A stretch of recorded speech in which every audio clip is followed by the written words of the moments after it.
Today, we're talking about metaphors, which will make your leadership presence stand out like the shiniest apple in the fruit bowl. My name is Dr. Sarah Lobigaiga de Rodriguez. Welcome to the Cadenza International channel, where we train you as an expert to sound more interesting. Many clients and subscribers have asked me how to be more persuasive, charismatic and influential, especially when interacting at work. If you perceive that your ideas often come across as lackluster, I concur that metaphors are alchemy for your words, making your expertise sound radiant and valuable. How can we exude interesting messages while presenting ourselves at work? Today's video will answer that question. We'll dedicate time together today to consider how metaphors illuminate your expertise and insight, leading to quick gains in influence and verbal eloquence once implemented. You'll learn to add exciting and impressive language skills to your speaking, so make sure you watch to the very end, because today I'm sharing concrete, figurative language cues that will add flavour to your leadership interactions, presentations and pitches. And by the way, if you're new to our channel, make sure to subscribe. And if you're already a subscriber, remember to like this video if you enjoy it, leave your comments below and let me know what you think. First, let's lay the foundation for metaphors. Let's get the critical definition from the Oxford Dictionary. A metaphor is a figure of speech in which a name or descriptive word or phrase is transferred to another object or action, different from but analogous to it, that to which is literally applicable. An instance of this is a metaphorical expression. Well, the Oxford Dictionary doesn't really show you how to make them, so let's keep listening because I'm going to make it much more practical for you. As we heard in that dictionary entry, metaphors are built on an analogy. To use them effectively, we need to understand first what analogical thinking is. Analogical thinking is the form of thinking we all use when we strive to understand something better by relating it to something else. As humans explored their world, creating new ideas, machines and systems, the need to make something complex or new more straightforward to understand it by relating it to something similar arose as paramount. So here we uncover that metaphors must draw on a parallel concept. Let's first check analogies.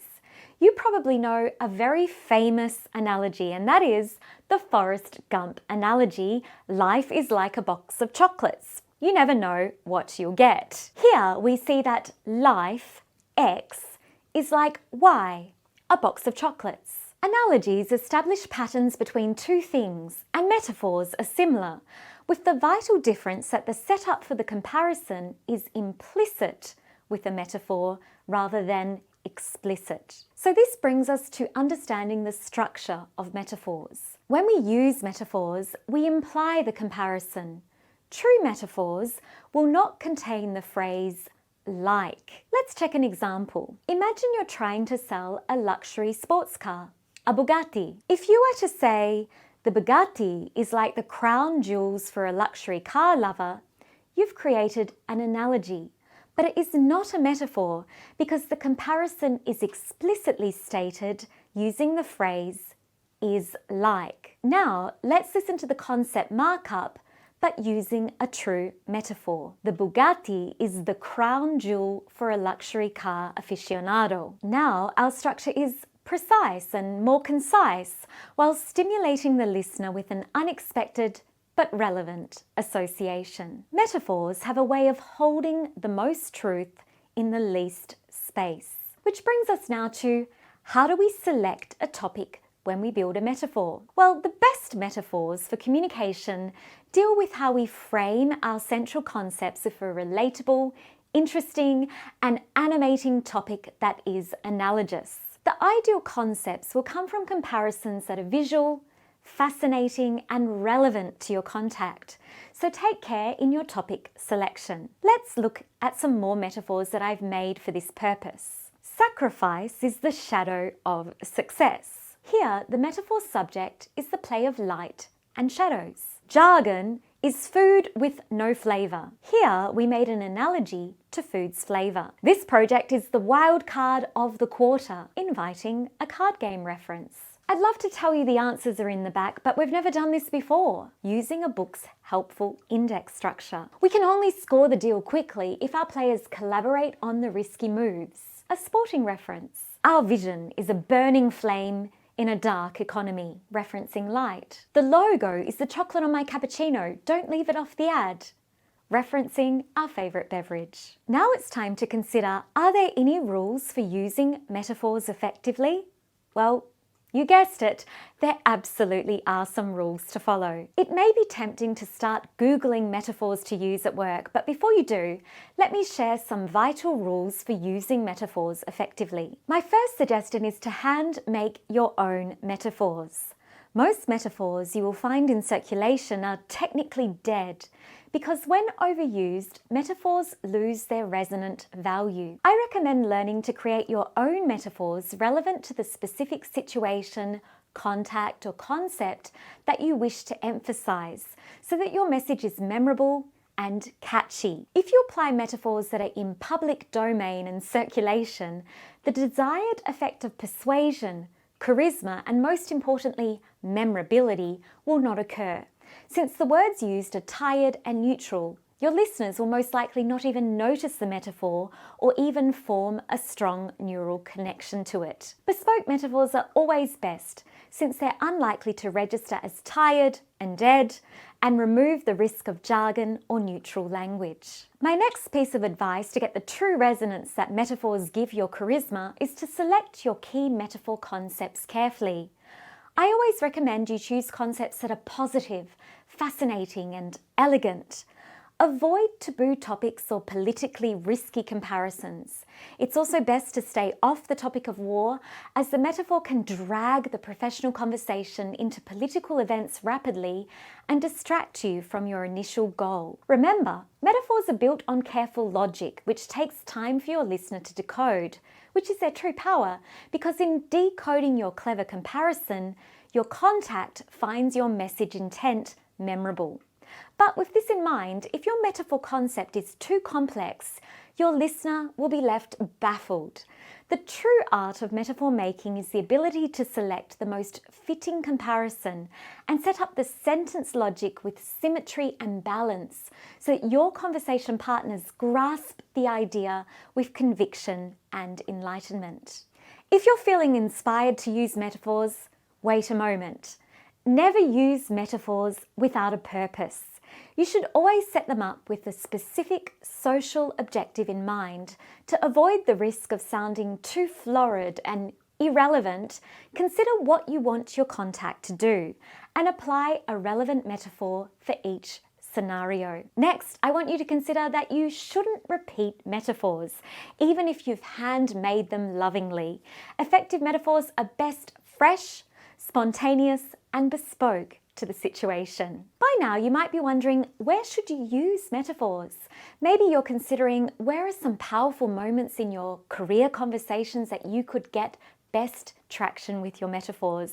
Well, there is a large body of research into the potency of metaphors in corporate and political life, but let's consider where we tend to hear them the most. You'll notice expert communicators apply metaphors in some of the following scenarios, and I suggest you to try the same. The opening of a speech or presentation, giving feedback to team members, outlining workflow or project needs, positioning an idea, concept, or product as valuable and noteworthy, explaining the merits of taking action to a colleague, team member, or employee in sales communication conversations, and while leading your team members. Metaphors increase the persuasiveness of your ideas, provided they are well built. They also contain charismatic value and are found in greater distribution in the spontaneous language of charismatic communicators, expert salespeople, and noteworthy leaders and entrepreneurs. If you're in a position where your ideas and their value matter, I'd strongly recommend you work on the ability to add metaphors to your day-to-day conversations. Not only will they give your message the attention it deserves, but they will animate and inspire your listeners, allowing them to receive fresh and vibrant language, which will be a bright pigment against the grey jargon, repetition, filler sounds, and neutral analytical language common in most workplaces. Inserting metaphors into your career communication is also a highly effective way to showcase your cognitive capacities without big noting yourself and dropping information about how clever you are or other overt self-promotion, since metaphors have been proven to trigger cognitive sophistication bias. No matter how complex your ideas, the effective use of metaphors will enable your technical information to come across with ease.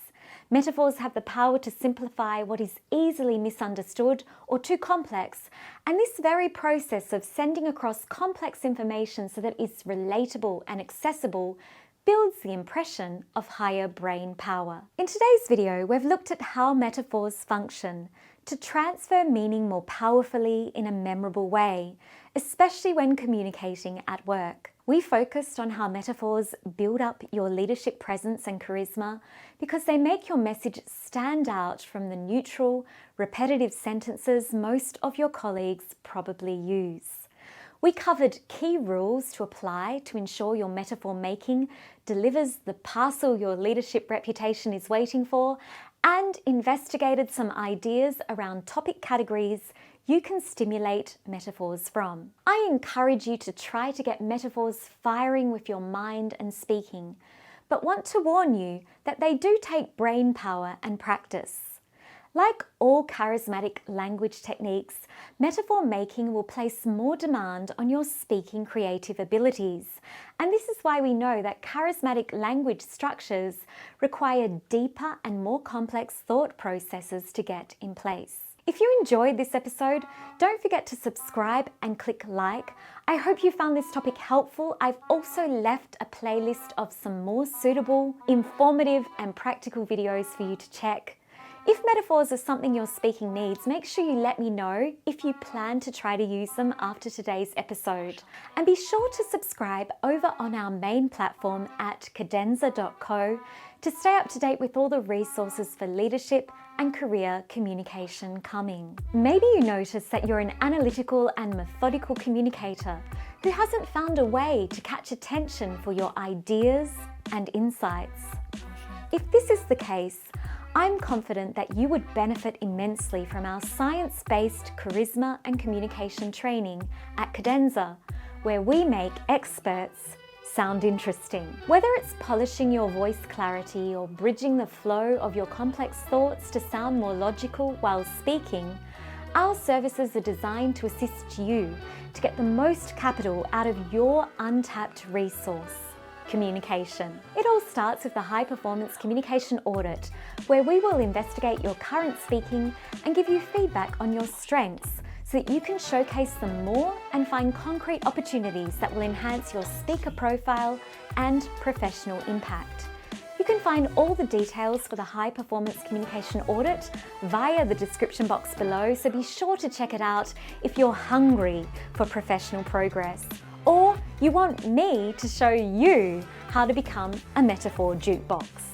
Thanks so much for watching this episode today. Ciao for now, and I'm looking forward to seeing you in our next episode.